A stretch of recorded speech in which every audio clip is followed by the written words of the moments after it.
Hi guys! So this is the look we did today. It's like a 90s kind of inspired look. Super brown, super smoky, and very easy to do.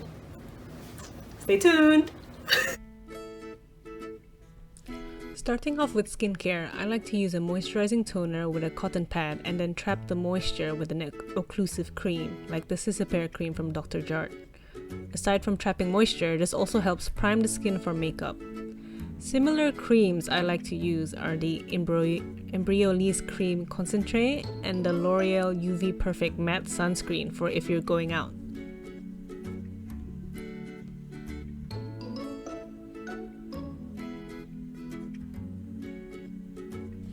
Now we're going for the eyes. I'm prepping it with a bit of concealer and some powder as base.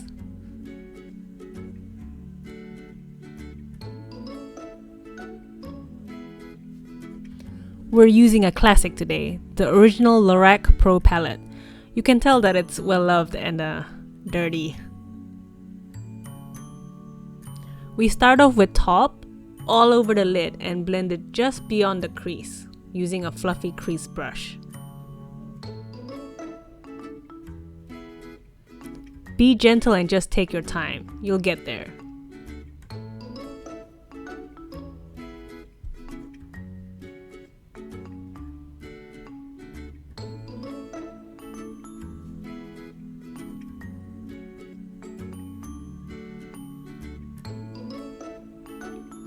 Next is Sable.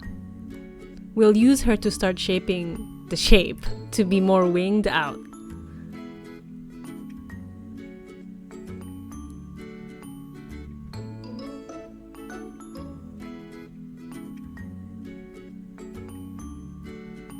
I'm using a smaller, denser eyeshadow brush and almost drawing a line at her lash line outwards and upwards. Blend it up a bit on her eyelids to make sure it is seamless with the first color.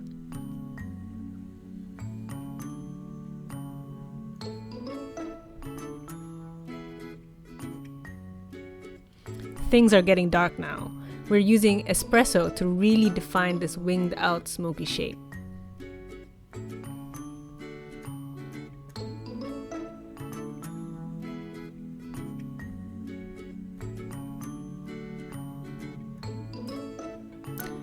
Place it as close to the lash line as possible and use the same technique as before. Just blend, blend, and blend. Then once you've gotten the darkness, intensity, and shape that you want, go back to the original fluffy brush and blend everything together to make sure there aren't any harsh lines. You just want everything to look very seamless and very smooth.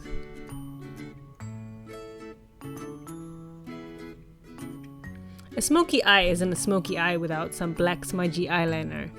We're using one from Silky Girl today, which is affordable and does give you a really intense black. Draw along the lash line, only extending slightly beyond your eyelids. Then go back to one of your original brushes and smudge it the hell out. Just keep smudging. Just keep smudging until you think you can't smudge anymore.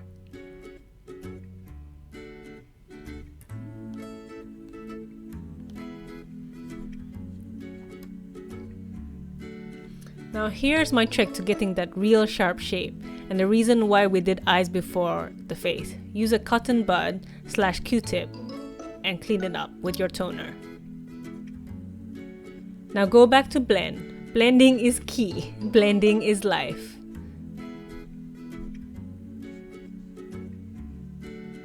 Next is brows. I've used this eyebrow pencil from Daiso, which is a gray color, for almost 7 years now. I've stocked up so much that I'm probably a bit scared of what to do once I finally run out.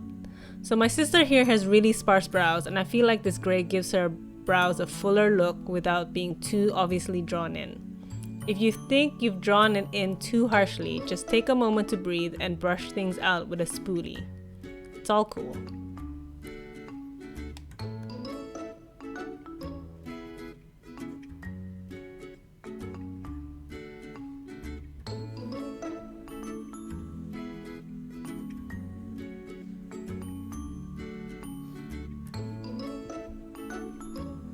See? Just soften that tail. You'll be fine.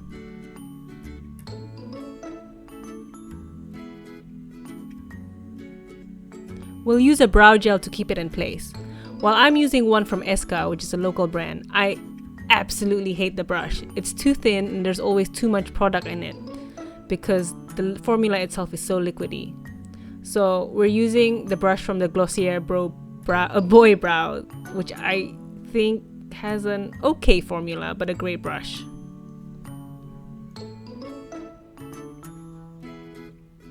We're finally moving on to base, guys. So the Bite Beauty Changemaker foundation is not my favorite, but it matches my sister's neck, so we're going with it.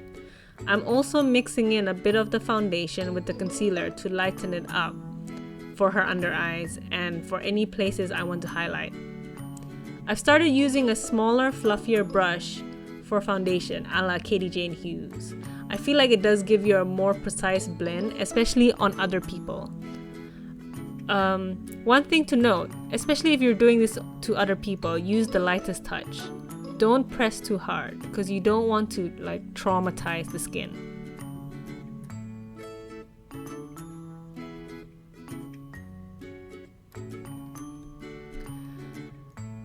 And I'm using the smallest amount of concealer just in the inner corner of her eyes and right under her wing. So this is basically just to clean up everything. We're not doing the triangle shape. I think that's a bit overdone now anyway, right? People have been moving on from that.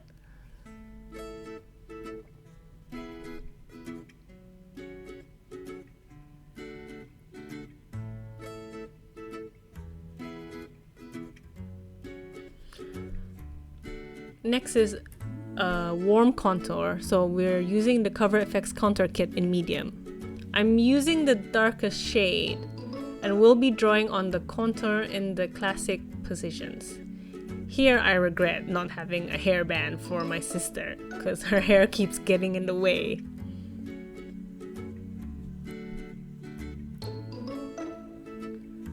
You know, her jawline, under her cheekbones, and on your forehead. This is just to give some kind of definition. And some on her nose too, obviously, because we want everything to be sharp and defined.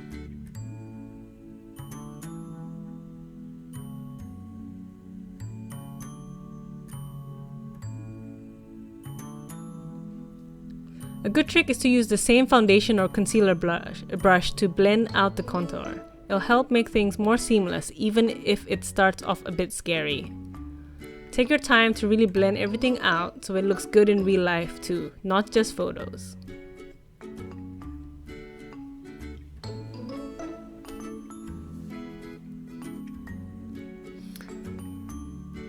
Good old powder, here to help keep everything together. This is just a Maybelline Fit Me, and we're just pressing it everywhere we're gonna use powder products on next. So this acts as a base. Then we're doing some powder contour with my favorite shade, which is from an eyeshadow kit. I love this color because it has the best neutral, almost cool undertone to make sure that the contour looks more like a shadow than just bronzer.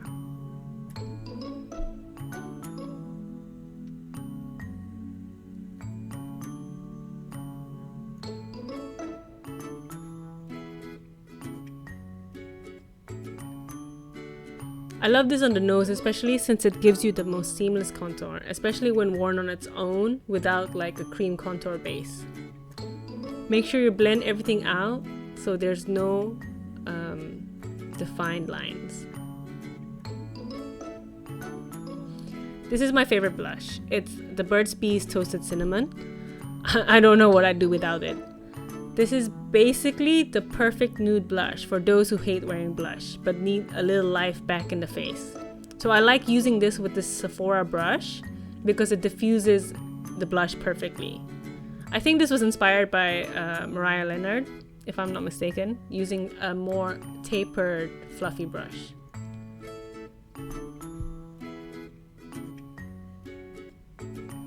We're going back to the eyes, so to the lower lash specifically. Using the same 3 colors as before, we're just blending out the lower lash line so it's not so top heavy.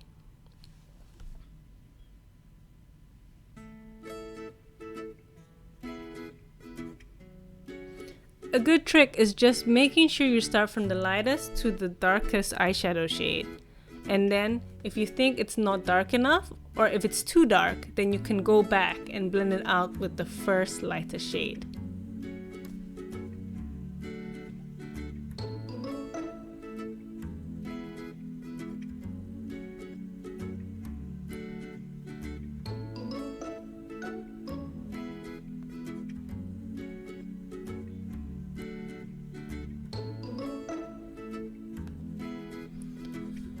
Highlighter, my love.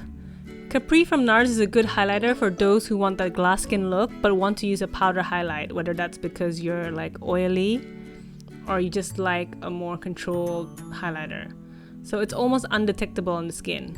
So we're adding this to the inner corners of the eyes, the high points of the cheekbones, a little on the bridge of your nose, and some on your cupid's bow for that more defined pout.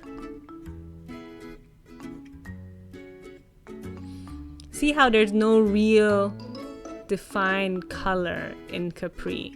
It's almost just like a sheen on your face, and this is exactly the kind of effect we want for this look.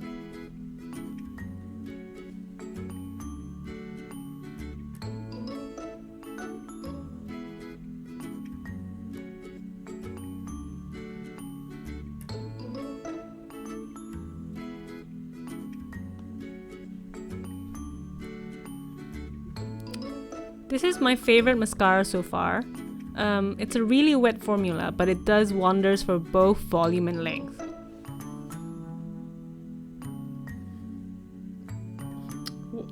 It also has the bristles and not plastic bristles, which I really don't like because I feel like the plastic bristles sometimes tends to poke your eyes out a bit. One thing I'd like to point out is that typically I would use an eyeliner on the waterline, on the top waterline and the bottom waterline for this kind of look before we go to mascara. But my sister has pretty sensitive eyes, so we're not going to risk that. Don't forget to curl your lashes first, or else there's really no point to mascara because people won't be able to see your lashes because they're going straight.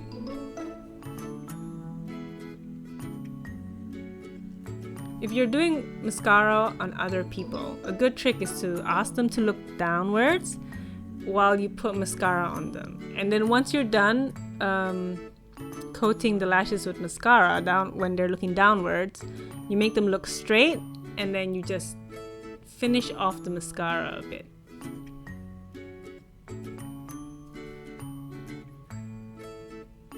Don't forget the lower lashes, especially since this is a smoky look. You want everything around your eyes to be as dark as possible.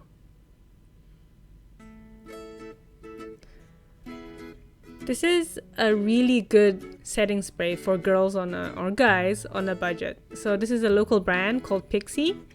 It's only like 60,000 rupiah, I think. It has a really nice mist and lasts quite a bit during the day.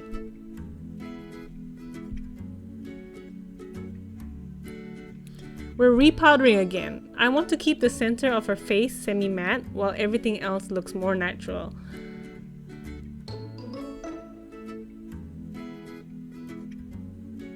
And you know, after you've done all the color makeup, sometimes you'll notice that there are some parts that need a little more coverage, whether there's like redness or something like that.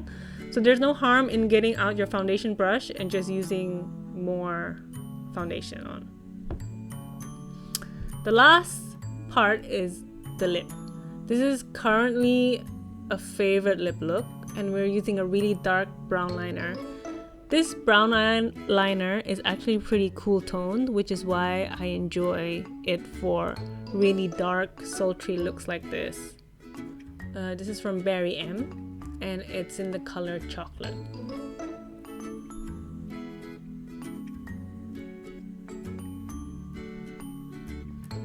So we're just lining her lips very gently, just following the lip line.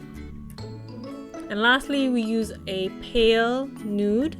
This is not actually very opaque, so it's very good for looks like this because you can blend everything together. Just make sure that the line is actually blended so it's not too harsh. We want dimension, we don't want like the lines of a coloring book. Here I use my finger just to help smudge it out a bit more, but you can also use a lip brush if you're more comfortable with that.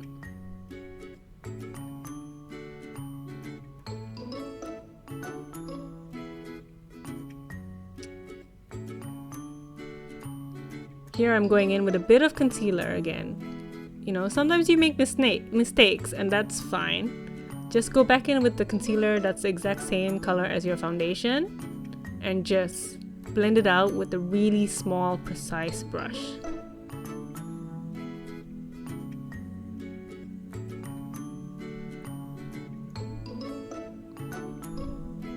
And there you have it. So this is the before and after. She looked great before, but she is like super sultry with this look. Hope you guys enjoyed this and see you guys next time.